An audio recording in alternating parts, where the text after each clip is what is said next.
नमस्ते दोस्तों, स्वागत है आपका हमारे YouTube चैनल अनूप हिंदी कहानी में। फिर लेकर आए हैं एक जोरदार मज़ेदार कहानी, हाथी और 6 अंधे व्यक्ति की कहानी। एक प्रेरणादायक हिंदी कहानी, चलिए सुनते हैं दोस्तों। बहुत समय पहले की बात है। किसी गांव में 6 अंधे आदमी रहते थे। एक दिन गांव वालों ने उन्हें बताया, अरे आज गांव में हाथी आया है। उन्होंने आज तक बस हाथियों के बारे में सुना था, पर कभी छूकर महसूस नहीं किया था। उन्होंने निश्चय किया, भले ही हम हाथी को देख नहीं सकते, पर आज हम सब चलकर उसे महसूस तो कर सकते हैं ना। और फिर वो सब उस जगह की तरफ बढ़ चले जा रहे थे और हाथी आया हुआ था। सभी ने हाथी को छूना शुरू किया। मैं समझ गया, हाथी एक खंभे की तरह होता है।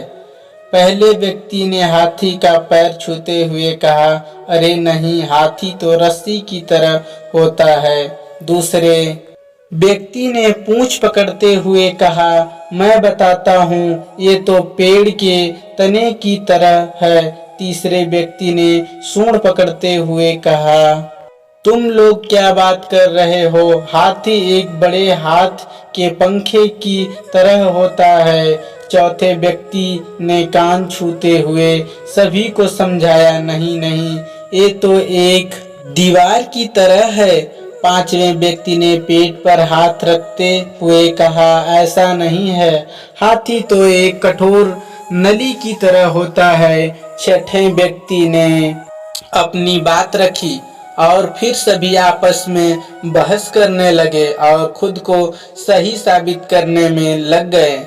उनकी बहस तेज होती गई और ऐसा लगने लगा मानो वो आपस में लड़ ही पड़ेंगे।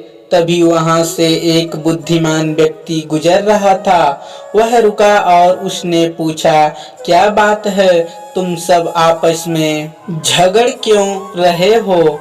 हम यह नहीं तय कर पा रहे हैं कि आखिर हाथी दिखता कैसा है। उन्होंने उत्तर दिया और फिर बारी बारी से उन्होंने अपनी बात उस व्यक्ति को समझाई। बुद्धिमान व्यक्ति ने सभी की बात शांति से सुनी और बोला, तुम सब अपनी अपनी जगह सही हो। तुम्हारे वर्णन में अंतर इसलिए है क्योंकि तुम सब ने हाथी के अलग अलग भाग छुए हैं, पर देखा जाए तो तुम लोगों ने जो कुछ भी बताया वो सभी बातें हाथी के वर्णन के लिए सही बैठती है। अच्छा, ऐसा है, सभी ने एक साथ उत्तर दिया। उसके बाद कोई विवाद नहीं हुआ और सभी खुश हो गए कि वो सभी सच कह रहे थे।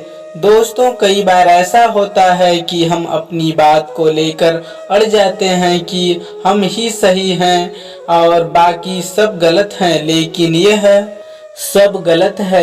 यह संभव है कि हमें सिक्के का एक ही पहलू दिख रहा हो और उसके अलावा भी कुछ ऐसे तथ्य हो जो कि सही हो। इसलिए हमें अपनी बात तो रखनी चाहिए, पर दूसरों की बात भी सब्र से सुननी चाहिए और कभी भी बेकार की बहस में नहीं पड़ना चाहिए। वेदों में भी कहा गया है कि सत्य को कई तरीके से बताया जा सकता है। तो जब अगली बार आप ऐसी किसी बहस में पड़े तो याद कर लीजिएगा कि कहीं ऐसा तो नहीं कि आपके हाथ में सिर्फ पूंछ और बाकी हिस्से में किसी और के पास है। Show more inspirational story in Hindi.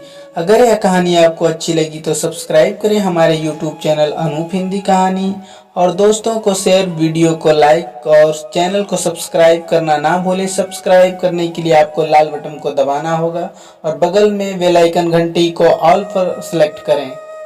यदि आपके पास हिंदी में कोई आर्टिकल, इंस्पिरेशनल स्टोरी या जानकारी है तो आप हमारे साथ शेयर करना चाहते हैं तो कृपया उसे अपनी फोटो के साथ ईमेल ID पर जरूर भेजें।